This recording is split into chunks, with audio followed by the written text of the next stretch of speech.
काय ग दीदी, कुठे होतीस? अगं असाइनमेंट सबमिट करायला गेलते. अरे एक सांगायचंच राहून गेलं. हा आहे आकाश, माझा लहानपणीचा मित्र. ही एकता आणि ही तन्वी.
तेजस भाई, प्रशांत भाई, भाई हो गया तुम लोग कॉलेज के?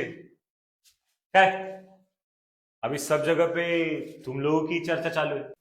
अभी हम लोगों को कौन पहचानेगा? काय नाव रे तिचं? ध्रुवा. दुर्वा. तिच्या माय आजकाल काही दिसत नाही का पोरी कमी पडल्या का कॉलेजच्या? नाही, दुर्वाबद्दल विचारलं म्हणून म्हटलं. आमच्या क्रिश भाऊचं पर्सनल काम आहे तिच्यासोबत. ती नसते आता आमच्यासोबत. मतलब इसके आगे दिखेगी नहीं ना तुम्हारे साथ. देखते हैं. चला रे. किती दिवस नाराज बसणार आहे अजून? करू अजून. तुला फर्स्ट डे पासून सांगतो, तिच्याशी जाऊन बोल. तू कधी मनावर घेणार आहे? माझं प्रेम आहे तिच्यावर खूप, आणि आपलं ज्याच्यावर प्रेम असतं ना त्या व्यक्तीलाच तर जास्त घाबरतो आपण. हे सगळं बरोबर आहे रे, पण दुर्वाकडून आकाशकडून किती वेळा ट्राय करायचं? हे असंच जर राहिलं ना तर हातात काहीच नाही राहणार आपल्या. माझा ऐक, आधी तिला बोलून टाक. नको रे, जे आता मलाच काहीतरी करायला लागेल. चल.